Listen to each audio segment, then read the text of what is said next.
Good afternoon, everybody. My name is Joe Ramos, and I'm a distinguished engineer and a big data analytics expert on IBM.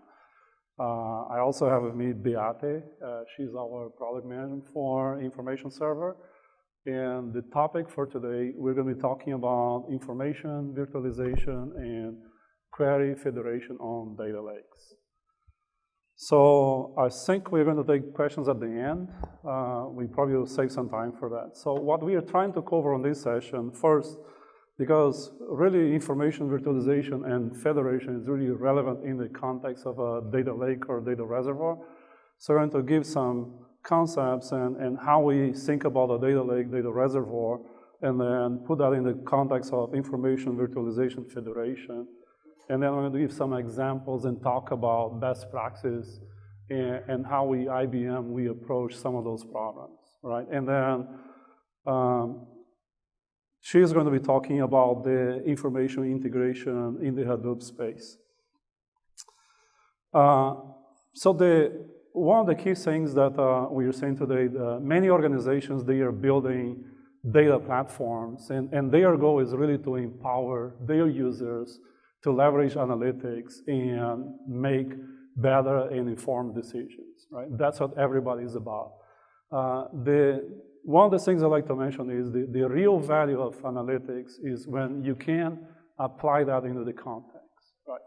So building a data lake or building a data architecture, data repository, and having all that information, the raw data is just one element of that. But the ability to build data connections, build the links among the data, and have that available for your users so that they can apply analytics at the right context, at the time that is needed, at the point that is needed, so that they can make better or more informed decisions, or that they can really act into that. So one example, if you just take a fraud system for credit cards, right? A good system is really good if you can prevent fraud, but it is really good if you cannot damage the service for the good customers, right? If you guys are on vacation, you're traveling overseas, and you want to pay your bills, hotel, meals, or whatever that is, right? I'm pretty sure you're going to be completely upset if your credit card is blocked, right? So the ability to understand that in the context and be able to apply analytics and make the right and more informed decision is really relevant, right? In other hands, if you're overseas and somebody really hacks your card and they're doing some really strange transaction that is not related to you, so even though it's in the same event, right, you need to be able to understand those different relationships. So the raw data, when you really look into the raw data, that's really a type of the iceberg. But when we start to put the information in the context, that's where the data volumes really start to grow. And we see there is a huge potential if you just imagine how you can connect all the dots and make the links of information and apply analytics. So when we look into that, so basically, this is not bad and good. I just want to point out that with all this data growing demand within the organizations, so we basically have two different major groups over there. There is the IT organization, there is a line of business, right? So the IT, of course, they always looking more from a cost saving perspective. They're looking for governance of data, all the aspects of data security, what are my standards, how I'm going to deploy this platform, and so on. In other hands, right, when we look into the line of business, right, they're really looking how I can build new applications and take value of that, how I can get value of the data, right, and how fast I can do it. So they're really looking to speed and time to market, right?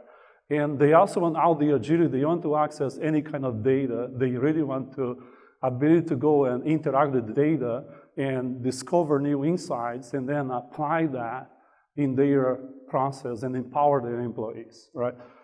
So they're really looking for very powerful analysis and really they're looking for easy way to visualize the data and get value of that, right?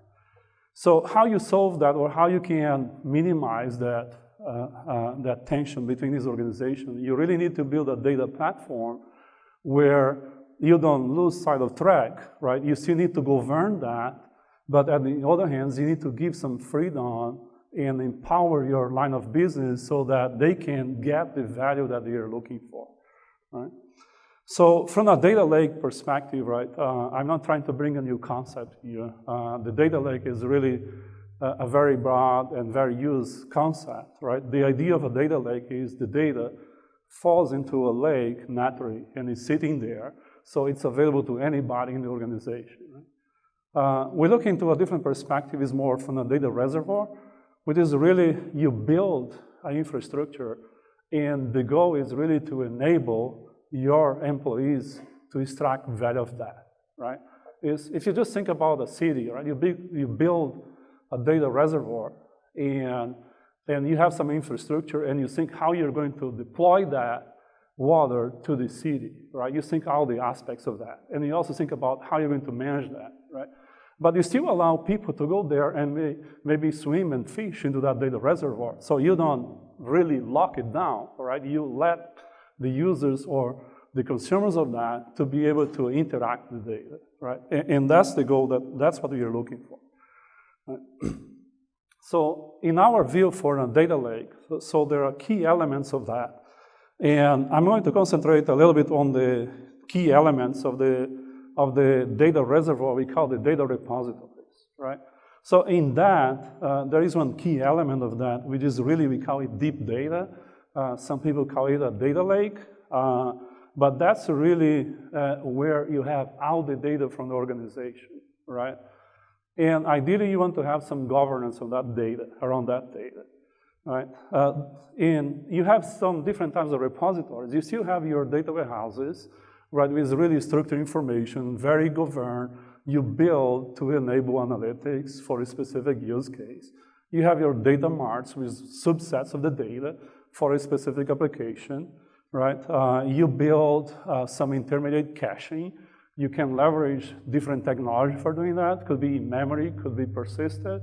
So there are many types of data repository over there, right? And then another important one is really the master data management, which is the data repositories where you really store the information about your master data, your customer activity, all the customer interaction, and all the different dimensions around your master data. And that is really important when you build in 360-degree view applications where you want to look for customer or entity from a holistic perspective, and you need to apply analytics and embed that into your core business process. So that's we call shared operational data, right? And then you have sandboxes where it can be relational, it can be a Hadoop system, it doesn't matter, right? So those are the main different kinds of data repositories into the lake, right? And then, of course, around that, we talk about self-services, the ability for users to interact with data. They get data out. They also may put data into that reservoir, right? As they deal with the data, they create new data. They might want to bring new data and put it there and make it available. The raw data interaction, and that's where you give more freedom to the users, right? So that's where you enable your power user, your data scientists, to go and interact with the data, any kinds of data, and they can do it very fast and have flexibility, right? So that's where typically we use more of the new technology that's available there, right? And then, of course, the integration with your core systems, right? That's where data flows in, and that's where you build the integration with your core business process to apply analytics and to improve certain operational process, right?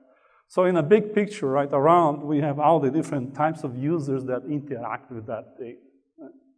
And then, of course, a key element of that is regarding to the information governance, right? And when we look at those different data repositories, some types of data, you have more restricted rules, you govern it more restricted, right? But certain types of data, you may relax more on the governance, you give more freedom to the users, right? So it's going to depend on the kinds of the data and the needs that the users need. So this picture over here, I don't want to scare you guys, and I don't plan to explain this picture. But I just want you to have one really good idea how we think a data reservoir and how the interoperability among all those different components, right? And if I spend too much time over here, some of you may find that there is a missing arrow over there, and I don't want to get in trouble here. So this is our perspective from a data reservoir, right? And then what I would like to talk now is more about information virtualization and federation and how we can interact with this kind of data. So from information virtualization, right, so the goal is really to create a kind of semantic layer, abstract layer for your users or your line of business that they can go and interact with the data, right? So they're looking for views, they are searching for values, they are doing a lot of activity, just browsing new data, and they're really interacting with the data. They also may go and bring some data into your repository, right? But those typically, they are going to interact into a more semantic layer, right? In other hands, when we look into the data scientists, right, so those interact more direct with the data. So they typically have direct access APIs where they connect to the data, and they are able to go and get the data in, its more natural format, right?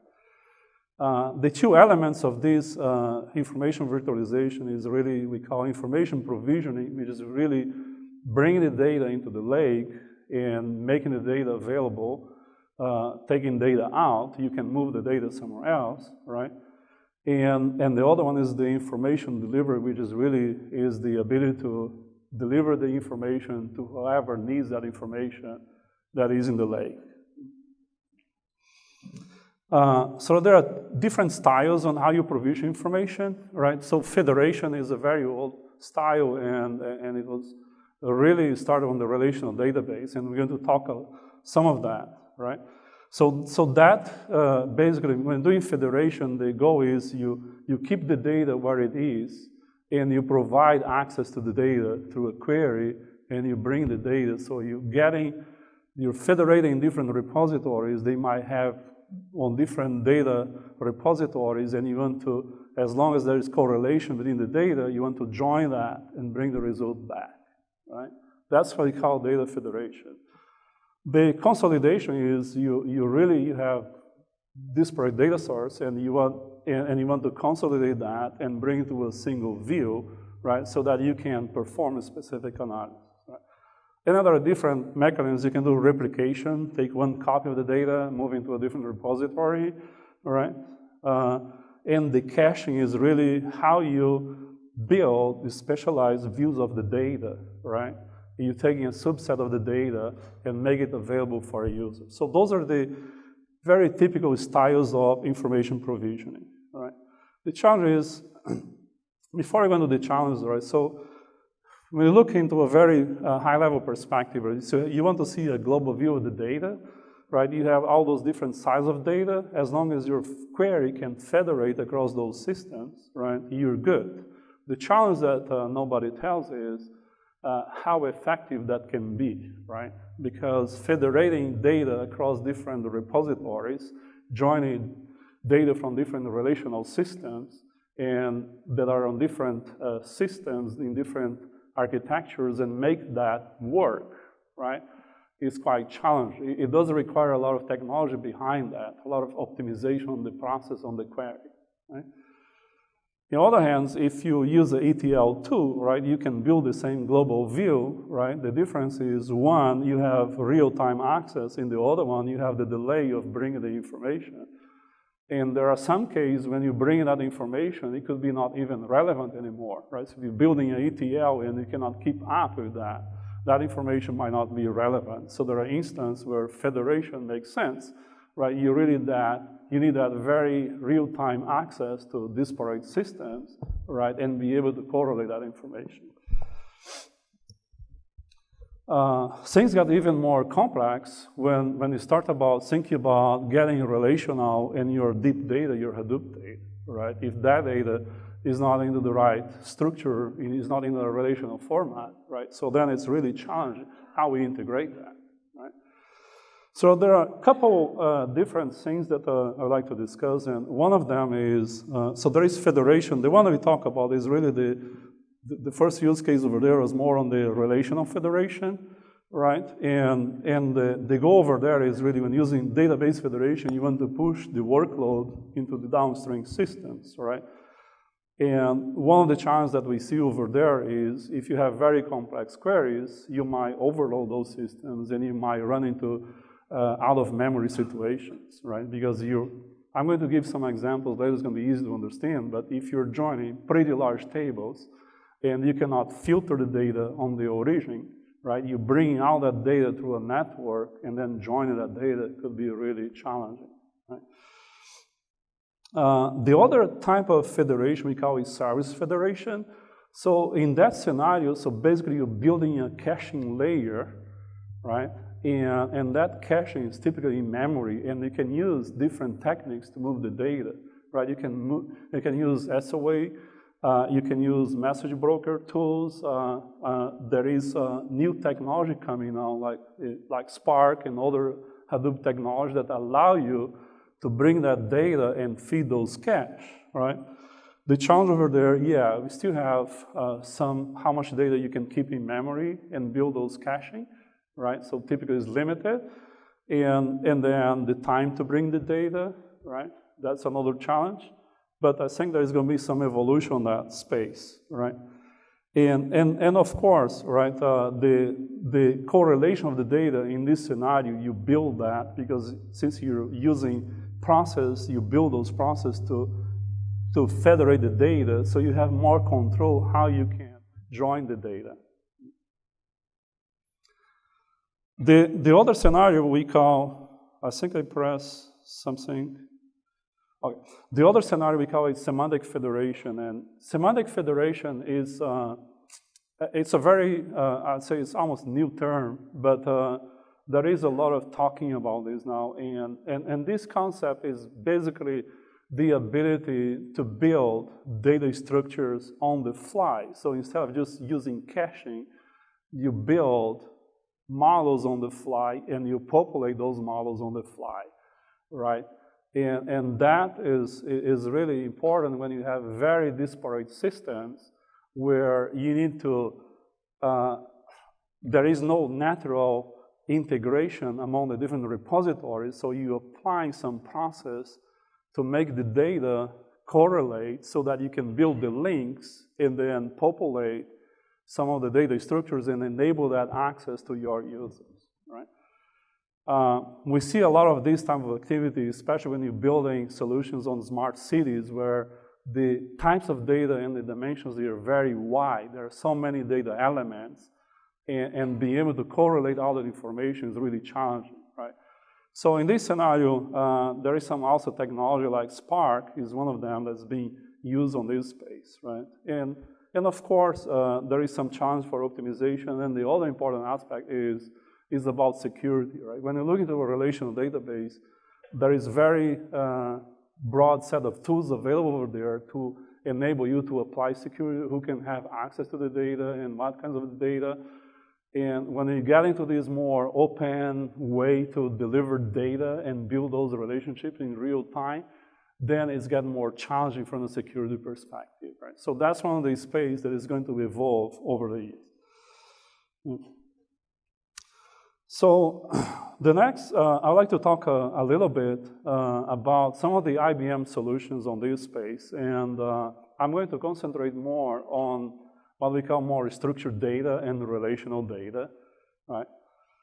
And so one of the components that we have now in our Hadoop offering, we have a product it's called Big SQL, and for those that don't know what Big SQL is, really a relational engine for a Hadoop system, right? So it's an Npp architecture and has a very rich set of SQL capability and enables you to access several types of data, right? And there are different storage formats, and I'm going to talk some of those like Parquet, ORC, and any other data formats that we support, file formats, right?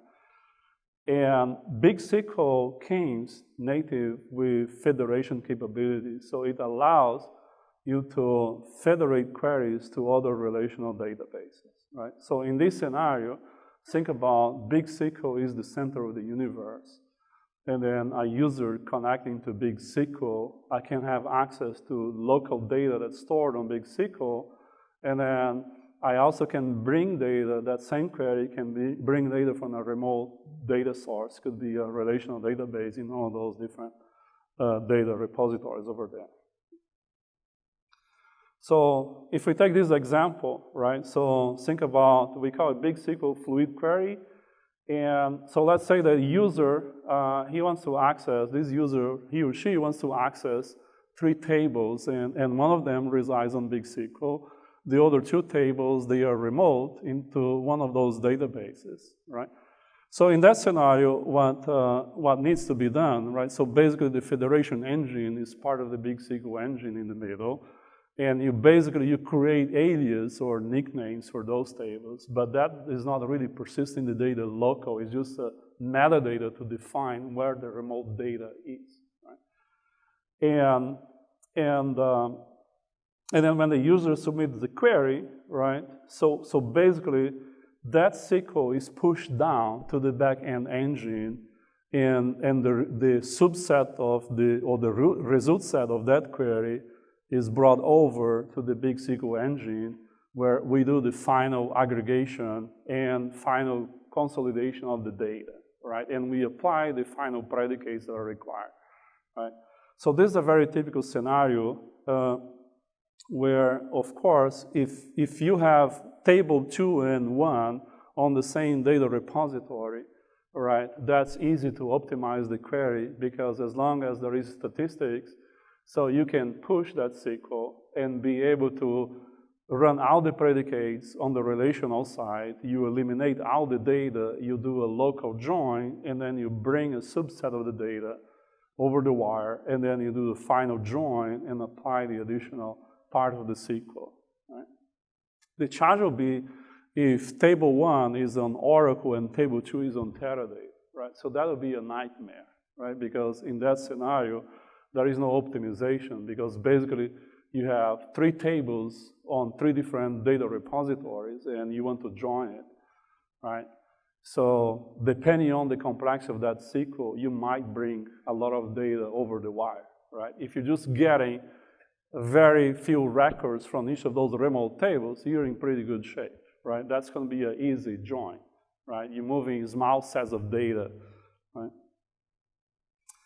The other component that we just released early this year is we call fluid query, and that is specific for Netezza, right? So in this scenario, we're talking about the ability of federating data from a relational database and now going back into a Hadoop system, right?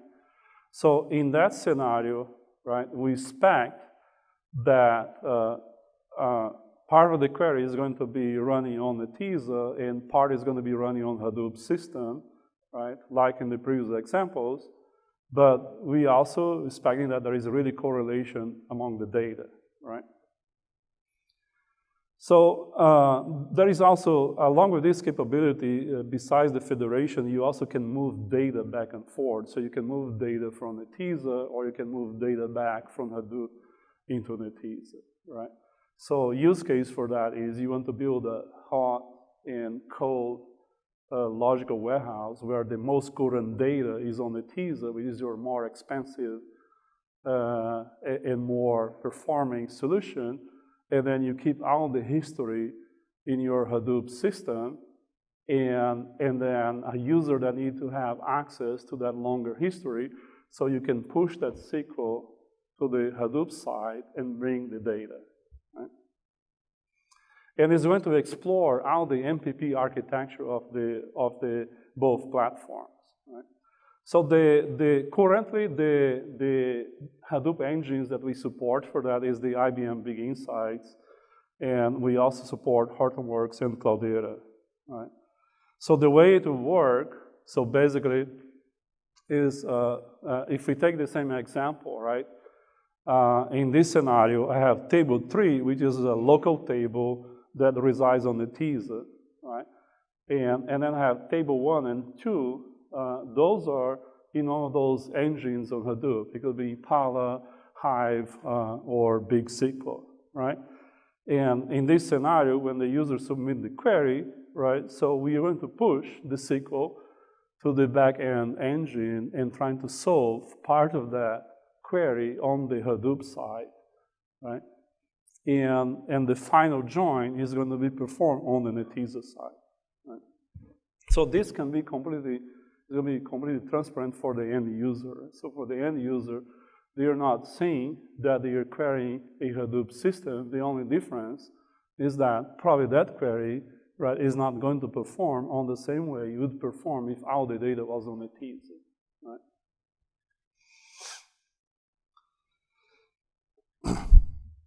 So when we look into a federation, right, so things really that you need to look and watch out. One is really avoid complex joins across different data repositories, right? And the reason is very simple, right?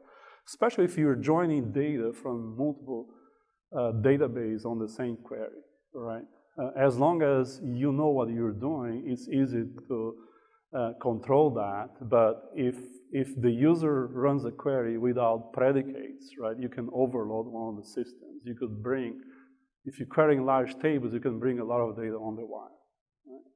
The other important aspects when we talk about doing this type of federation through relational engines, regardless it's on the Hadoop, on the relational side, in statistics, they are really important. Understand details about each of the data objects, number of record size, and so on, right? So that the optimizer can make a better decision how to execute that query plan and which parts of the query should run on each engine. It's basically find the best strategy to get the data out. The other important consideration is really you still need to look into workload management, right? Especially when you're federating across disparate systems, you want to make sure that you don't let too many queries, federated queries running at the same time. You probably want to control some of that, and you want to control the resource to ensure that you're not overloading any of the system, right? The other important aspect is regarding to transformation, right? If those queries, they need to apply transformations on the wire while running the query, right? So that could drag a lot of resources. So you really want to limit how much transformations you can apply into that. So the important aspect is, so those are techniques that are there and are available, right? And federation is not the only solution, right? We discussed the other options before, and what you really need to do is you really need to look into the problem and understand the data, and then you apply the technique that better fits that scenario, right? It is either making copies of the data. A lot of people say, well, having data redundancy, that's really not good. But in reality, right, in many scenarios, you really want to have copies of the data as long as you're making copies for a reason and that you're formatting that data to support that type of analysis, right? So you really want to build your architecture with that in mind. Right? So some examples when you could apply federation, right? One of the scenarios, I mentioned that, but it's really you build a we call a multi-temperature data system, right? You have the concept of hot, cold, and warm data, and you want to keep those in different repositories, considering the cost of each of the solutions, so you can provide performance for the users based on the type of technology that they're using behind, right? So the most current data where they probably need to have the better performance, so you can put that into a technology that makes it more efficient, right? And you can keep some of the other cold data into a different data repository. The other challenge is when the data is changing, dynamically changing the data, right? So especially in scenarios where there is schema evolution, so it's really hard to keep up with all the data. So in those scenarios, you may want to consider use federation, right? And then of course, if you if the queries, they really can perform reasonable without impacting the systems, right? There are other scenarios where customers, by regulation, they cannot move the data across different countries, right? So for a regulation perspective, right, you need to keep the data in the country of origin. So in those scenarios, right, you can provide federation and enable access to a consolidated view of the data without the need to move the data. Right? And of course, you really want to keep the number of queries manageable, right? So this is my last slide, and so here's just some consideration. It's really, there are few questions that you always need to go and ask yourself, right? You're building this data platform, and you need to keep that in mind, right?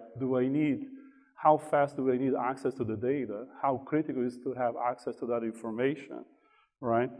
What is the frequency of data access, right? So there are several questions, and based on those, then you as an architect responsible for your data platform, you're going to build that and let your users to take the benefit of that. So next, I'm going to pass now to my colleague, and she's going to talk about some of the things that we have on the Hadoop space from an information integration perspective, and then we're going to open for questions. Thank you. Okay. Let me move, oops, that's the wrong direction. Joe, maybe you tell me how to move forward. Oh, here it is. Yeah, so looking back at the initial slide that Joe showed about the data reservoir, there are sweet spots, of course, for federation if you want to ad hoc or do some ad hoc integration between disparate data sources. But typically, if you build out a data lake or a data reservoir, what you do initially is to ingest data into a landing zone, and then you need to do some cleansing and transformation or data shaping around the data and provide those initial views of the data to the actual consumers, and whether they consume this through federation or just consume it in analytical tools is then the next phase of it. The ingestion of the data, and that hasn't changed necessarily from how integration has been done for many years into OLAP environments or MDM environments, is to use batch processing. We talk about large amounts of data that you need to often heavily transform and bring in on a very regular basis, and then do cleansing on it. Secondly, if you build out a data reservoir, you want to do that in a way that you keep governance around that. If you just do that in a sandbox, it may not be as critical, but this will become part of your production environment. And there are regulations in place where if you do provide data to your end users, and so you need to show how data has been transformed from your initial operational stores all the way to your Hadoop environment or from external sources.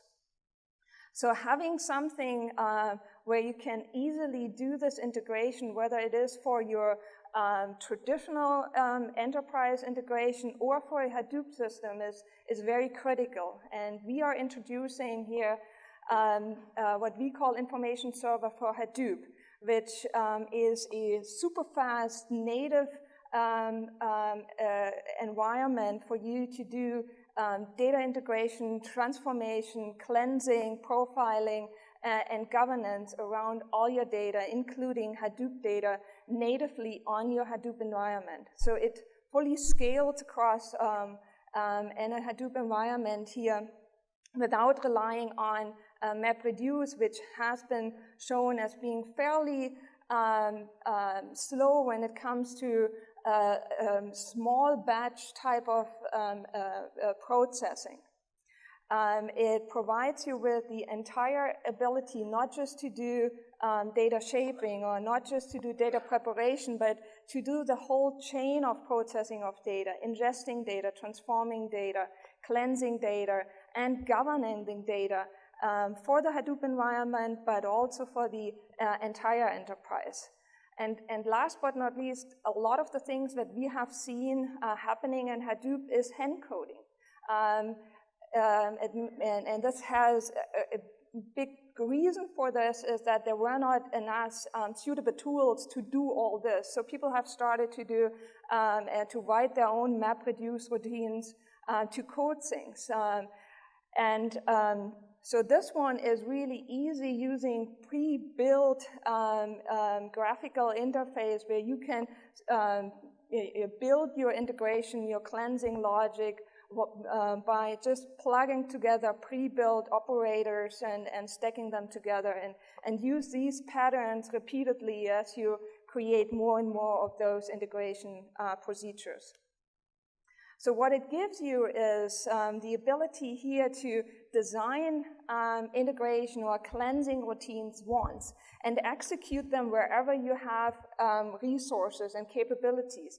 And that could be your Hadoop environment, or it could continue to be your traditional environment, or even pushing some of those kind of more batch-style integration pattern rather than into a database. So we can combine all this and fully utilize your entire processing that you have available. Not, whether it is it doesn't really matter where your data is. Of course, if the data is on Hadoop, you get all the advantage of having data locality if you process it directly on the Hadoop environment. If the data is not in Hadoop, you could still do all the execution there, or you can, again, move it outside and run it closer to your actual data, to your OLAP environment. So you can really maximize your resource utilization for your integration design. And tying it back here to the federation, one important thing is if you do any type of data integration is that you can use a tool that gives you ability to combine different types of integration patterns. And so you can bring in some of these federation technologies, big SQL, fluid query here, into your integration design, execute some of it as federated query, but at the next step, using batch integration, and perhaps then tying it to a replication style. We see this if what our customers do is combining different types of integration style, and federation is an important part of it, as well as batch or replication. So this was just a short introduction into information server for Hadoop, giving you all the power that you need in order to natively run data integration on the Hadoop environment. And for that, I would like to close it and open it for Q&A.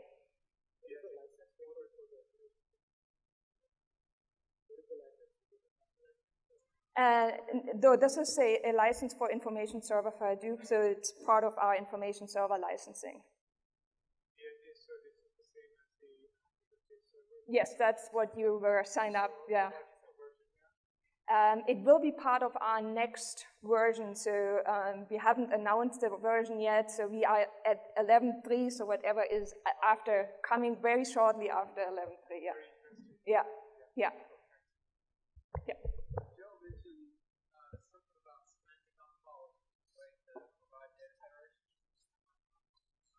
Can you please use the microphone? So you mentioned in one of your slides about semantic ontology. Yes. What it means for data federation.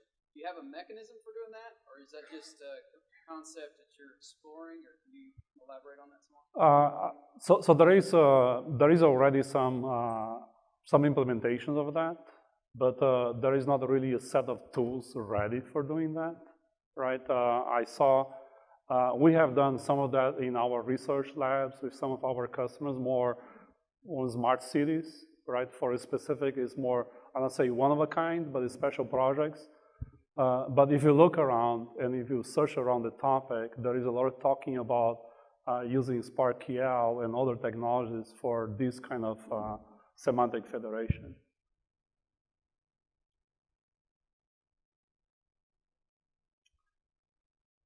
Any other questions? There's another question.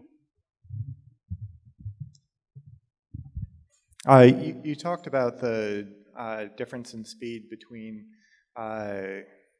the information server and MapReduce. Do you have similar speed comparisons between something that's based on Spark or one of the other? Yeah, we have not done official publication. We have only done internal testing, and we found still that the engine we use underneath we call a parallel engine, or PX. We abbreviate it often. That this engine is still faster than Spark. There are a lot of other challenges we have seen when we did this, but we haven't yet published or done an official study that we can publish. We are still working on that, but we still see better results with our engine than with comparing that to Spark.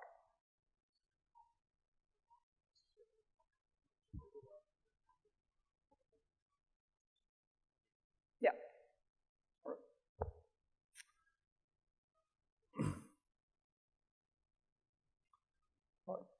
If no more questions, I thank you very much for you to attending the sessions, and we're going to be available in the conference. Thank you.